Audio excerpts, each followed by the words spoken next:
There is a specific kind of exhaustion that has nothing to do with physical tiredness, and almost everyone carries some version of it without ever naming it correctly. It's the exhaustion of trying to control things that were never yours to control in the first place. Other people's opinions, outcomes you've already done everything possible to influence, the past, the future, the way a conversation is going to go before it's even happened. Epictetus, a man born into slavery who had almost nothing that could be called freedom in the conventional sense, discovered something that turned out to be more liberating than physical freedom itself. He discovered where the actual boundary of your control sits, and he discovered that almost all human suffering comes from a single, correctable mistake, placing your peace of mind on the wrong side of that boundary. Today, we are going to walk through exactly what Epictetus taught, how it developed into one of the most complete philosophical systems ever built for genuine mental freedom, and exactly how to apply it to the specific things in your own life that are currently draining you. Stay with me until the end, because the final section of this video addresses something almost nobody gets right about this practice, even after they think they've understood it. Welcome back to Accent Stoic, the channel where ancient philosophy meets the battles of modern life. If you're new here, welcome. You've arrived at exactly the right moment. And if you've been here before, you already know what we do. We go into the meditations of Marcus Aurelius, the letters of Seneca, and the discourses of Epictetus, and we pull out what has survived 2,000 years because it actually works. If this is the kind of depth you're here for, hit subscribe now, because today's video goes as deep as anything we've made. Foundational principle, the line that changes everything. Epictetus opened his entire handbook of Stoic practice, the Enchiridion, with a single sentence that the rest of his philosophy simply elaborates on. Some things are within our power, and some things are not. Within our power, he wrote, are our own opinions, our impulses, our desires, our aversions. In a word, everything that is our own doing. Not within our power are our body, our property, our reputation, our position. In a word, everything that is not our own doing. Sentence sounds almost too simple to be the foundation of an entire philosophical system capable of surviving 2,000 years. But its simplicity is exactly what makes it so powerful. Epictetus argued that nearly all human distress comes from a single, specific, and entirely correctable error, believing that something outside this narrow circle of genuine control is actually inside it, and then suffering when reality inevitably fails to comply with that mistaken belief. Much of your own mental energy on an average day is spent on things that fall clearly outside this circle. Whether someone likes you, whether a decision you've already made turns out well, what the future holds, what other people think, say, or do. Epictetus was not arguing that these things don't matter. He was arguing that your peace of mind should never have been staked on them in the first place, because staking your peace on something you cannot control guarantees mathematically that your peace will eventually be lost, simply because the world does not owe you a specific outcome in any of these areas. Mental freedom, in the Stoic sense, is not the absence of difficulty. It is the complete, accurate placement of your energy and attention only on the things that are genuinely yours to direct, and the equally complete release of everything that isn't. Way to test how far this line actually extends, because most people, when they first encounter this idea, assume the circle of genuine control is larger than it actually is. Take something as seemingly controllable as your own health. You can control your effort, what you eat, how you move, whether you sleep with any consistency. You cannot control your genetics, the actions of other drivers on the road, whether a virus happens to reach you despite reasonable precautions, or the outcome of a diagnosis once every reasonable action has already been taken. Even something as personal as your own body sits only partially inside the circle Epictetus described. This is not meant to be discouraging. It is meant to be precise, because imprecision about where this line actually sits is the exact source of most of the suffering the Stoics were trying to address. And more accurately you can draw this circle, the more completely you can direct your finite mental energy toward the parts of life that will actually respond to that energy. Principle 1. Freedom is internal, not circumstantial. Here is where the Stoic definition of freedom departs radically from how most people think about it. We tend to imagine freedom as an absence of external constraint, enough money that work becomes optional, enough independence that no one tells you what to do, enough control over your circumstances that obstacles simply stop appearing. Who spent a significant portion of his life literally enslaved, rejected this definition entirely, and his own life is the clearest possible evidence for why. He taught that freedom is not the absence of external constraint at all. It is the absence of internal resistance to what you cannot control, combined with complete ownership of what you can. A person surrounded by wealth, status, and total external autonomy who is nonetheless constantly anxious about outcomes, obsessed with other people's opinions, and unable to tolerate anything not going according to plan is, in the Stoic sense, not free at all. A person with far less external autonomy who has genuinely mastered the distinction between what is and isn't theirs to control can be, and often was, according to Stoic accounts, dramatically more free in the way that actually matters. Comforting platitude designed to make difficult circumstances feel acceptable, it is a precise, testable claim about the actual source of psychological suffering. Marcus Aurelius, who had more external power and autonomy than almost any human being in history, still wrote constantly about needing to practice exactly this same internal discipline, because external freedom, it turns out, does absolutely nothing on its own to produce the internal freedom the Stoics were actually after. If anything, unlimited external power without this internal discipline tends to produce more anxiety, not less, because there is simply more to lose, more outcomes to obsess over, more variables that feel incorrectly like they should be controllable given how much power you apparently hold. Principle is worth testing against your own experience honestly, because it tends to contradict a deeply held modern assumption. Most people implicitly believe that if enough external circumstances were finally arranged correctly, enough money, enough certainty, enough control over other people's behavior, genuine peace would naturally follow. The Stoics would tell you this belief has been tested repeatedly across thousands of years of human experience, and it consistently fails because the underlying mechanism of anxiety is never actually about the quantity of external control you possess. It is about whether you have correctly identified what is and isn't yours to control in the first place, and whether your peace of mind depends on the first category alone.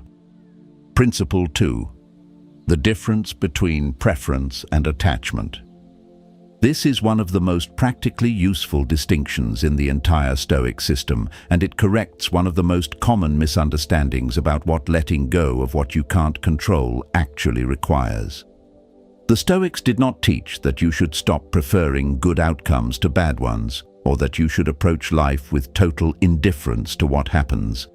This is a common misreading of Stoicism that makes the philosophy sound cold or nihilistic, and it is simply inaccurate. The Stoics distinguished carefully between what they called preferred indifference, things like health, comfortable circumstances, good relationships, and material security, which are genuinely reasonable to prefer and work toward, and the entirely separate additional layer of attachment, where your actual peace of mind becomes dependent on those preferred outcomes actually occurring. Here is the practical version of this distinction. You can genuinely want a job interview to go well, prepare thoroughly for it, and hope sincerely for a positive outcome, while simultaneously maintaining your fundamental equanimity regardless of which way the outcome actually goes. This is preference without attachment. Alternatively, you can want the interview to go well so intensely that your entire emotional state for days beforehand and afterward becomes hostage to a result you do not actually control. This is attachment, and it is precisely this second layer, not the underlying preference itself, that Stoic philosophy is designed to release. Epictetus used a memorable image for this. He compared life to a banquet where dishes are passed around. When a dish reaches you, it is entirely appropriate to take a modest portion, politely and with genuine appreciation. What is not appropriate, and what produces genuine suffering, is reaching for the dish before it arrives, or grabbing at it as it passes by someone else, or refusing to let it move on once it has passed you. Wanting good things is not the problem. Grasping at them, demanding they arrive on your schedule, and refusing to release them once circumstances have moved on, that is where the actual suffering originates. Principle 3. Releasing outcomes while keeping full effort. There's a specific misunderstanding that trips up almost everyone attempting to practice this philosophy for the first time, and it's worth addressing directly, because getting it wrong can turn Stoic practice into an excuse for not trying, which is precisely the opposite of what the Stoics actually intended. The dichotomy of control does not mean you should stop putting in effort simply because outcomes are ultimately uncertain. Your effort itself falls squarely within the category of things genuinely within your control.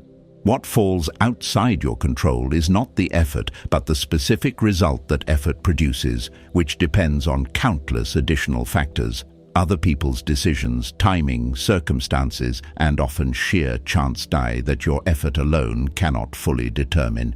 Marcus Aurelius, presiding over an empire facing plague, war, and constant political instability, did not respond to the uncertainty of outcomes by abandoning effort. He governed with extraordinary diligence precisely because he understood that his effort, his judgment, and his character were entirely his to control, while the ultimate results of any given policy or decision were shaped by factors far beyond his ability to guarantee. This is the actual practical formula the Stoics developed. Bring complete, genuine effort to whatever falls within your control. Release your emotional attachment to the specific outcome that effort produces, because that outcome was never fully yours to determine in the first place.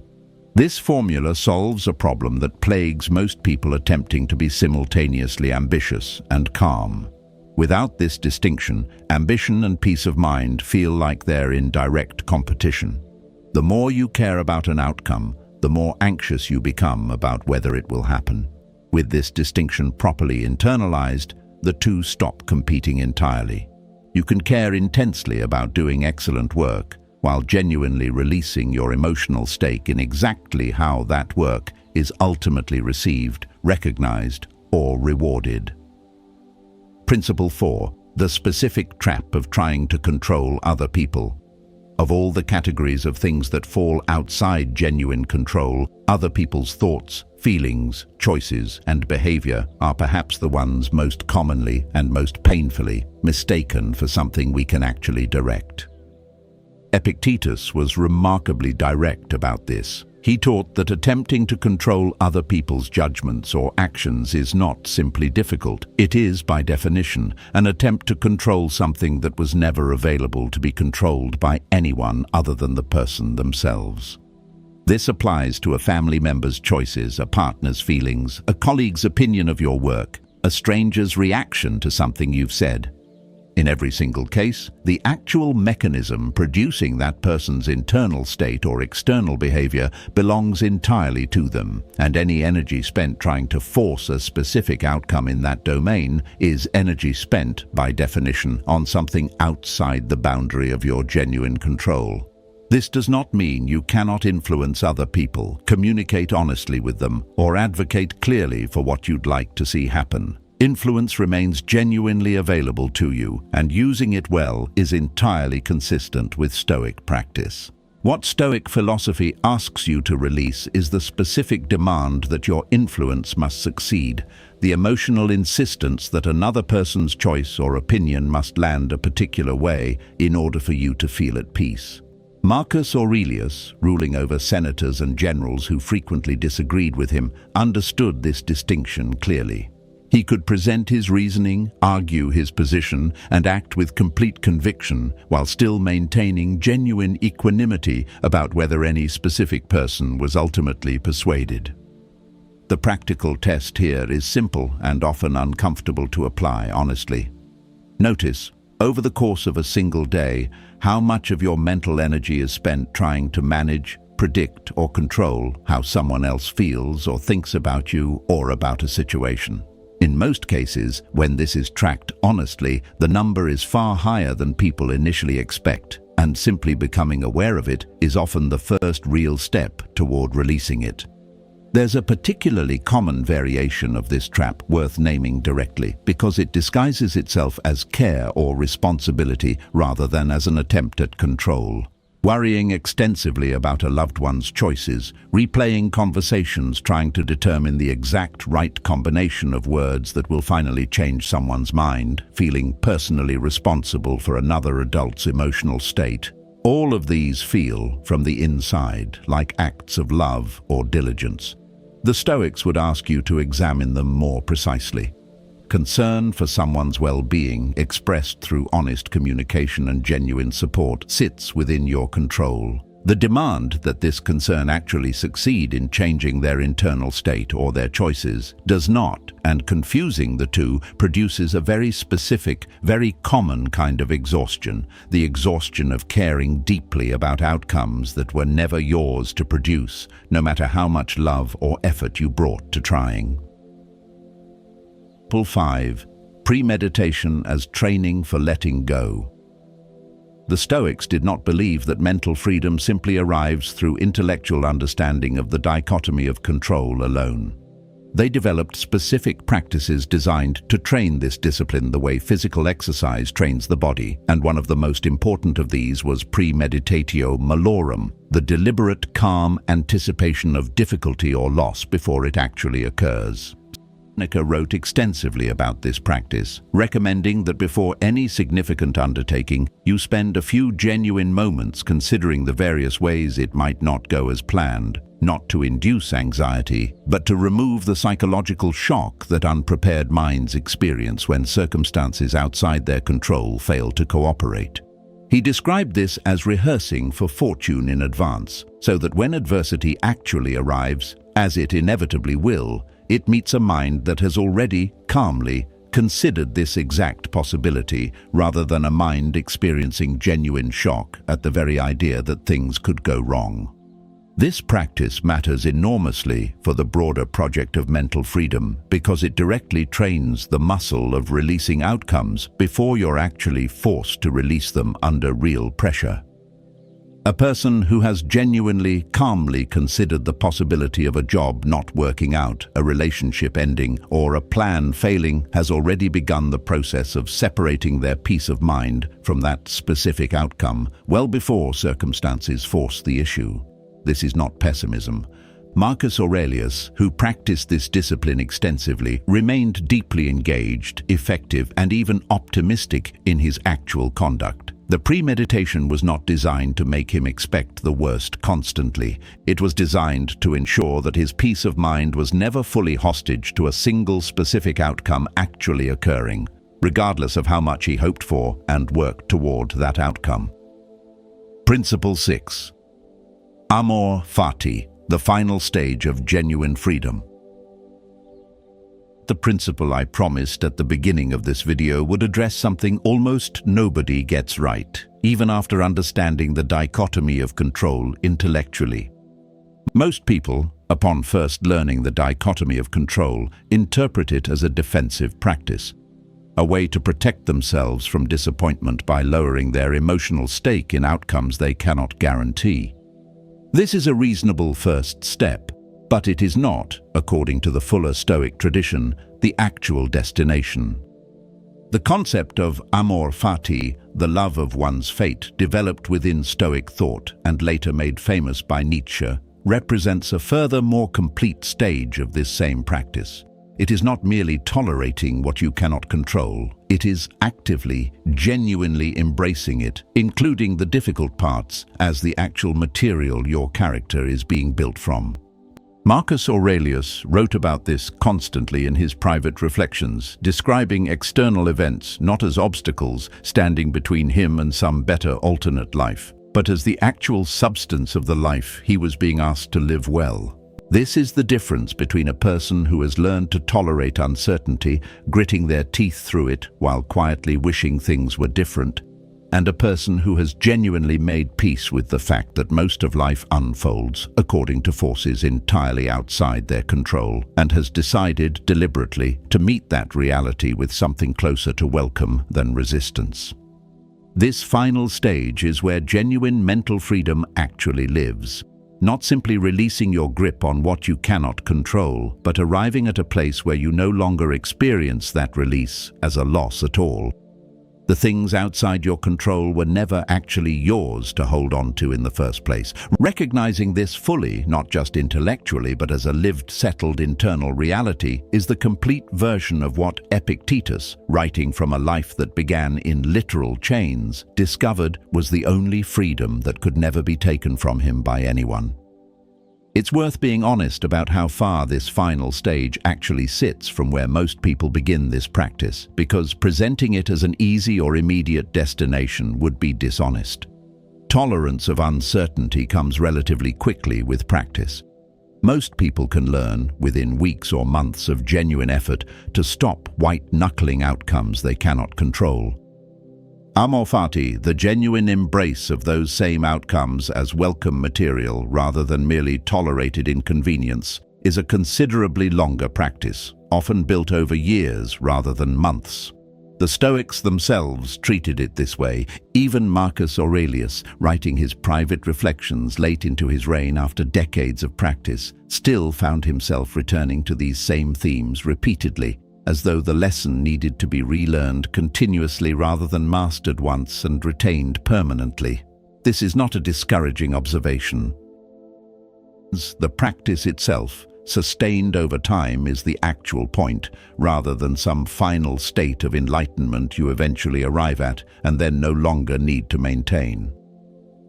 Bringing it all together. Let's step back and look at what we've actually built today. 6 principles.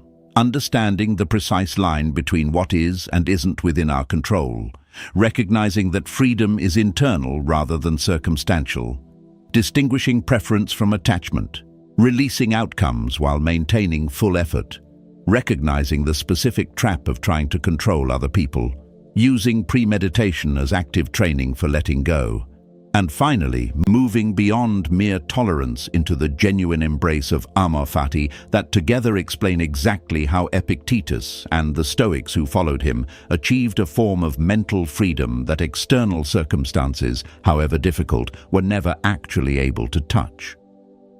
It's the deeper truth behind everything we've covered tonight. Mental freedom was never about controlling more of your circumstances. It was about accurately identifying the genuinely small circle of things that were ever actually yours to control in the first place, and directing your entire energy there, while releasing everything outside it, not with resignation, but eventually with something closer to genuine peace. Here's your challenge for tonight. Not 6 principles to apply at once, just one. Think of the single situation in your life right now, consuming the most mental energy. Something you're worried about, something you're trying to control, something you can't stop thinking about. Ask yourself honestly, using the very first principle from tonight, is this actually within my control, or have I been treating it as though it were? Sit with the answer, whatever it turns out to be, and notice what even that honest question does to the weight of the thing you've been carrying. Marcus Aurelius did not develop this kind of freedom overnight, despite ruling the most powerful empire in the ancient world. He practiced it every single morning and evening, in the private pages of a journal he never intended anyone else to read. That same practice, built one honest examination at a time, is available to you starting tonight, with whatever is currently occupying the most space in your mind. If the video gave you something today, hit the like button. It costs nothing, and it tells us this kind of depth is exactly what you want more of.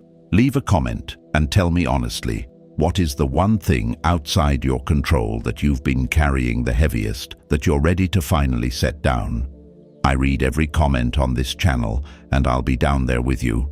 Subscribe to Accent Stoic if you haven't already. We go this deep every single week into philosophy that has survived 2,000 years because it was built for exactly the hardest, most ordinary moments of a real life. Until next time, Stay grounded, stay free, and remember what Marcus Aurelius told himself on the mornings the world felt heaviest. You have power over your mind, not outside events. Realize this, and you will find strength.